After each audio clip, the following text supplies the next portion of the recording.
Rakastan kauneutta. Kauneus liikuttaa sisintöni.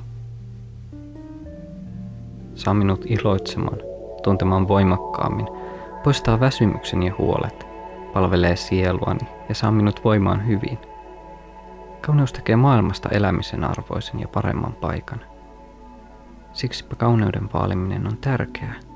Kauniista asioista on pidettävä huolta, että ne jaksaisivat kukoistaa, eivätkä milloinkaan katoaisi. Kauneutta ei saisi piilotella. Se olisi tuotava kaikkien iloksi ja hyvinvoinniksi. Taide ilmentää kauneutta. Sen takia työskentelen taidegalleriassa. Galleriassa pääsen palvelemaan kauneutta ja pitämään huolta kauneudesta. Kauneus ruokkii mielikuvitustani. Yksinäisinä tunteina gallerian hiljaisuudessa mieli lentää. Se on minulle tärkeää. Elämässä pitäisi olla aikaa ajattelulle ja kokemiselle.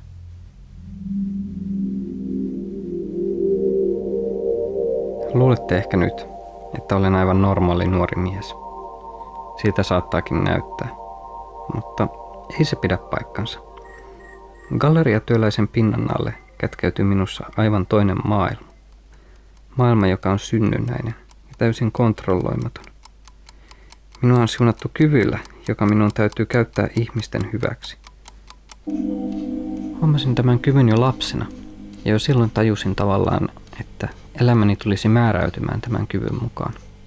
En pystyisi pakenemaan sitä, enkä halunnutkaan paeta.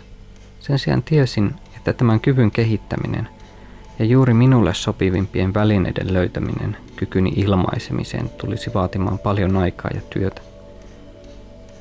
Tajusin, että se olisi sekä etuoikeuteni että velvollisuuteni. Ja tiesin, että se sisäinen maailma, jonka löytäisin, olisi kaiken sen vaivan arvoinen. Saan valtavaa tyydytystä kyvystäni. Kyvystäni tuoda hieman lisää rakkautta maailmaan. Kauneuden ohella rakkaus on tärkeintä maailmassa. Ehkä tärkein yksittäinen tapahtuma elämässäni oli oikean välineen löytäminen. Kutsun sitä nimellä Love Tool tai suomeksi nimellä lemmenkalu. Sen mahdin vuoksi, joka sillä on. Minulla oli onnea löytäessäni lemmenkaluni jo varhain ja saadessani parhaat opettajat opettamaan minua sen käytössä.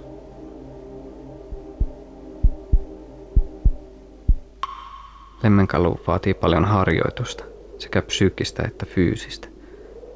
Rakkaus kun on vakava asia. Siksipä minun täytyy olla hyvässä fyysisessä kunnossa, saadakseni lemmenkalusta mahdollisimman paljon irti. Siksi lenkkeilen, venyttelen, yritän syödä ja elää terveellisesti. Paellinen elämä ehkä vahingoittaisi lemmenkalun mahtia ja myös omaa ilmaisukykyäni.